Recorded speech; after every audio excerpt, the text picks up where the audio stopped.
The government shutdown deadline is coming fast, tomorrow, midnight. If Republicans and Democrats don't come together, there's going to be a government shutdown. Now, my perspective is I think Republicans should just shut down the government. Let's do it for the next year or so. See what happens. Let's get into the background, though, here. So, from Reuters, an explainer. What are Democrats and Republicans' positions in U.S. government shutdown fight? Let's get their opinions. So, what do Republicans want? President Donald Trump's Republican Party, which, I'm sorry, it's not Donald Trump's Republican Party. There are far too many individuals who still dislike Trump, don't agree with Trump, and are rhinos. So it's not a MAGA party. If it was a MAGA party, I would agree with you, but it's not. Anyways, control both the House of Representatives and the Senate, and they have already scored big budget wins this year. The massive legislation, nicknamed the One Big Beautiful Bill, passed in July, boosted spending for defense and immigration enforcement, and rolled back spending on green energy and other Democrat priorities. So, effectively, the Republicans want what is called a clean continuing resolution until November 21st to give them more time to be able to come up with a budget for next year. Which, that could be wise. Like, let's just continue what we already have and let's talk more about what we want, and we'll come together again and do a better budget later. Like, sure, give us one extra month and a half. Like, I understand the argument. I'm not saying I'm for it. I get the argument. So Republicans are backing legislation that would extend funding levels. Now, it would extend funding levels, so it's not really clean. They call it clean, but it's not clean. So it would remain mostly at the current level, giving lawmakers more time to craft the bill. Wait, I thought it said, it would boost security spending for public officials in the wake of a spate of political violence. So that's one. I thought this. Well, I thought this one explained more about what they wanted to see, but I guess it doesn't really matter. They wanted to make a minor adjustment, one of that being security spending for public officials. So, with the death of Charlie Kirk and a few other examples of terrorism against the United States, they want to increase security spending for themselves. My opinion on that matter, I don't care who you are, Republican or Democrat, you don't get to increase the spending to protect yourself when you guys are the ones who set the tone for this nation, and the violence that is coming or has been happening, I should say, that has happened. I'm not saying is coming like future tense, but has happened. I'm sorry, but I blame you guys, all of you.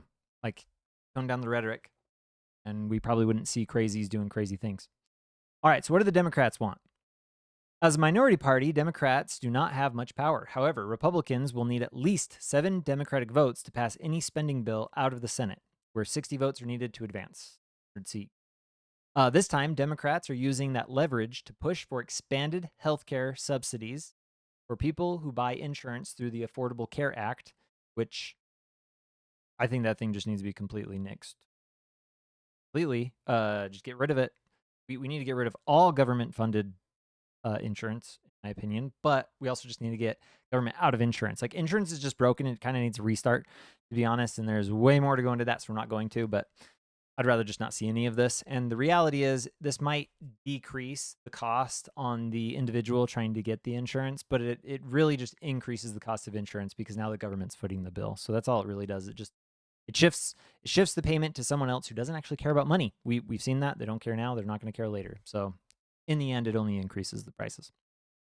Their proposal would make a permanent enhanced tax break that are otherwise due to expire at the end of the year and make them available to more middle-income households. So the Affordable Care Act was passed because of COVID. It decreased the price, but increased the amount that taxpayers would pay for those among us who don't have as like are sorry, going over my words here. They're part of like closer to the poverty level. They get better access to healthcare. Like, in theory, great idea. I just don't like how our government goes about doing things. And to be honest, I think our government from a federal level needs to be 100% out of things like this. Leave it to the states to deal with how the states decide to deal with it. But they want to make it permanent. So the Affordable Care Act was supposed to last until the end of this year because of COVID, blah, blah, blah. So if those tax breaks are allowed to expire, health insurance costs will increase, blah, blah, blah. Okay, the impact would be most acute in Republican-controlled states that have refused to expand the Medicaid health plan for. So if that's true, why are the Democrats like fighting this so much? If it's just going to affect the Republican states, let the Republicans look bad. Hey, they didn't want to pass it. We tried. They said no. Well, you guys are the ones that's struggling. Could have been on your side, right? We were trying to help you. Anyways, they didn't do that. The Democrats' plan would also roll back other restrictions on ACA coverage that were enacted in one big beautiful bill. Those changes would provide health coverage for 7 million Americans. Get into that. I don't want. The Democrats' bill would also restore funding for public broadcasting that had been cut this summer and provide more money for security for lawmakers and federal courts. So, again, tone down your rhetoric, and you don't need to pay for more security. That's simple. Like you guys are the ones who are increasing the threat level. Tone it down. The threat level should dissipate. You guys are the ones causing and creating it. So no, I disagree. But the broadcasting, yeah, the U.S. government should not be doing anything money-wise for public broadcasting. That doesn't make sense. They should all just be privately owned. I don't understand why there's any broadcasting. The Democrats' bill would also continue government spending until October 31st, a shorter time frame than a Republican version. So they would just continue it for a shorter time and continue the talk. Republicans say that they are open to considering a fix for the expiring tax breaks, but say the issue would be handled separately. So if they can't come to a agreement, the government is going to be shut down August 1st. Now, I think that Republicans, they control the House and the Senate, as was explained in this article. They should just not pass anything for a year. Let the government shut down. For those that don't know, the government is there's discretionary spending and there's mandatory spending. If they shut down the government, the mandatory spending, which is the vast bulk of spending, has to continue. It's mandatory. The discretionary spending does not have to continue. And because of that, let's see, I pulled up some numbers here. So the discretionary spending is approximately $1.9 trillion. The mandatory spending is approximately $4.4 trillion. And that's a total of $6.3 trillion in mandatory spending. But the revenue that the government is pulling in from taxes and tariffs and all that that we pay is $4.7 trillion. So that would be a 0.3 surplus. So that would immediately balance the budget. Immediately. If they just didn't continue on this line of path and they just said, we're going to shut down the government, let it be shut down because mandatory has to continue, everything else doesn't. Now, that would, of course, cause some problems. In my understanding, some of these mandatory spendings, like some of the employees, I believe, might not receive pay until a bill actually passes. So there'd be like back pay that would have to happen, blah, blah, blah, things like that. I don't completely have a complete understanding of the situation. I'm more bringing this up as a thought experiment, as a discussion, right? Like, to me, it seems like a great idea, but I would love to hear why it's not, because I could be completely wrong.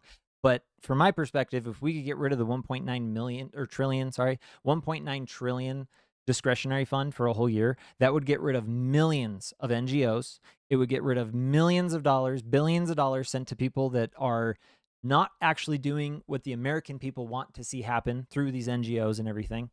And it would help us to get the government under control. And again, mandatory spending is less than our revenue. So to me, it all sounds like a good idea. Like, I'm all for this. Sounds great to me. Now, these are the essential operations, or at least a heightened overview. So I want to go over that. This is like the mandatory spending. So national security and law enforcement. So that would include the FBI, Secret Service, Border Patrol, TSA, military operations would continue.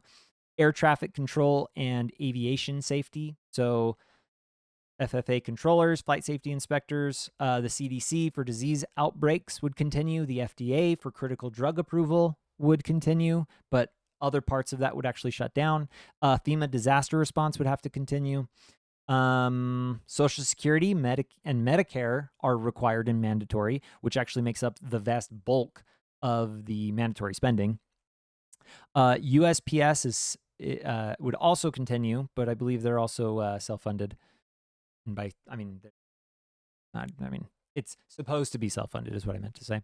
The federal prisons and U.S. Marshals. So again, that's just kind of an overview of the things that would stay, and we wouldn't have a problem. Now, those that would most likely be shut down: national parks, museums, monuments, regulatory agencies, EPA, SEC, FTC, except for certain essential parts of them, non-critical administrative staff at the Treasury, HHS, DHS, certain grant programs or research projects. So there's a lot of things that could shut down that I'm all for. And the good news is Trump is making moves to do something like that. Trump's White House demands agencies map out mass layoffs ahead of potential shutdown. So this is exciting for me. The White House is laying the groundwork for mass layoffs within the federal government in the event of a government shutdown. The White House's Office of Management and Budget, OMB, issued a memo to federal agencies late Thursday, this is last week, and put the onus on Democrats if a stopgap spending measure fails to pass in Congress to keep the government open. While federal employees typically are furloughed during government shutdowns, the Trump administration's plan would permanently scale back the size of the federal workforce if the government shutdown occurs. So there's this thing called RIF, a reduction in force. This is Trump's ability to basically say, hey, you guys have lost funding, so you need to get rid of you need to reduce the workforce. So generally, I believe that it's handled by the agencies themselves. They get to dictate where it's supposed to be, and there's a lot of laws surrounding the bureaucracy to help protect them in their jobs. So if you've been there for a certain amount of time, if you have a certain amount of knowledge or a certain amount of clearance or whatever, all of those get weighed. And so it could be possible that it's like, hey, your position is no longer required, so we have to cut you. But you've also been here forever and you have such a high clearance that we're actually going to put you in a lower position. But that's also going to mean that you're going to have to get rid of that person who's in a lower position in a more mandatory function within that government. But to me, this is like great news. Trump's just like, hey, Democrats, if you don't want to continue the bill, that's fine. We'll just kill it. I didn't know how to say that. We'll just, I was going to say, we'll just kill the government like in totality. But what we'll do is we'll just remove everyone that I feel is not essential. Let's just get rid of them. I'm all for that. Like, if the government is going to shut down, that sounds great to me. Like, there's no more funding. You removed the funding for these places. Well, here is a reduction in force notification saying you got to get rid of people. We don't have the funds to pay, so you got to get rid of them.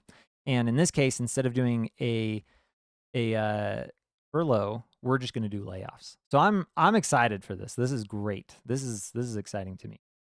Programs that do not benefit from an infusion of mandatory appropriations will bear the brunt of a shutdown, and we must continue our planning efforts in the event Democrats decide to shut down the government, the memo obtained by Fox News Digital said. Once fiscal year 2026 appropriations are enacted, agencies should revise their RIFs as needed to retain the minimal number of employees necessary to carry out statutory functions, the memo said. Any proposed RIF plan must be submitted to OMB. Social Security, Medicare, Veterans Benefits, military operations, law enforcement, immigration and custom enforcement, customs and border protection, and air control programs will not be affected in the event of lapse in funding.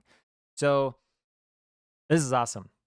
And I'm going to put it this way. My biggest concern with almost everybody in the federal government, almost, not all, but almost, from my perspective, and maybe it is actually all of them, they all seem to just want to win the next election and remain in power instead of doing the right thing. And if you had actual conviction in your beliefs, I believe that you should just stand for those. You should just do what is right according to your belief system, your belief in how government, your values, all of that. Stand for what you believe. And if you get voted out, you get voted out because it's not what the people wanted. What's wrong with that? Isn't that what this is supposed to be? Aren't we supposed to be a representative government? And if you don't represent me, then I have to get rid of you. But instead of doing anything that's actually of import, and instead of actually focusing in on what your values are, all of you are just like, well, I got to make money for my next election. I'm going to focus on that. I'm going to listen to the lobbyists. I'm going to listen to the people who give me money instead of the actual voters. I think Republicans, if you had a spine and if you had values, they would just shut down the government for a full year.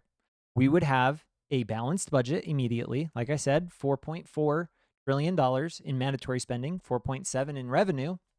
That sounds great. We got a balanced budget. We even got a surplus. We'll be able to pay off the debt. We'll be able to pay off without incurring more debt. We'll be able to continue with the Medicare, and Social Security.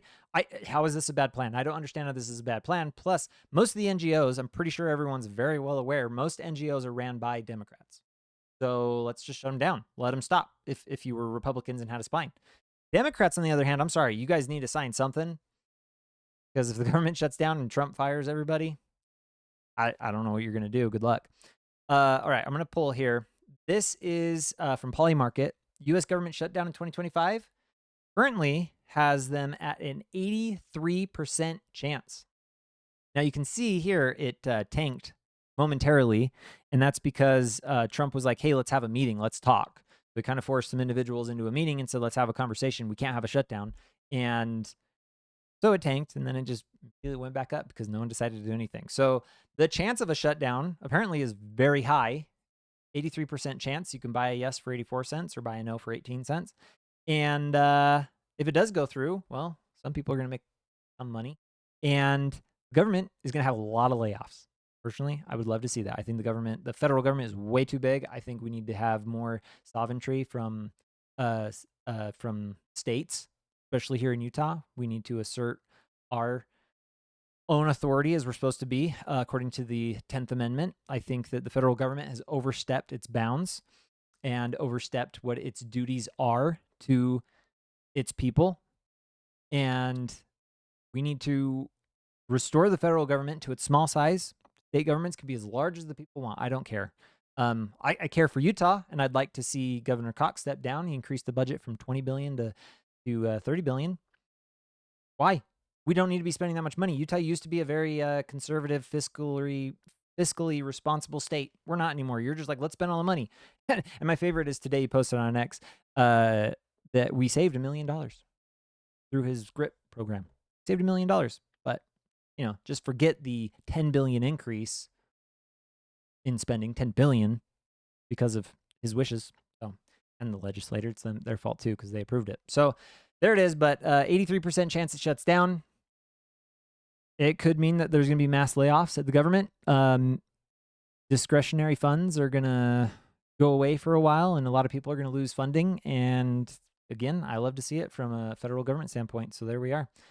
Go ahead and comment on this video. Let me know what I got wrong or what I got right. Again, I was proposing an idea in the beginning. If you disagree or think there's any validity to it, let me know.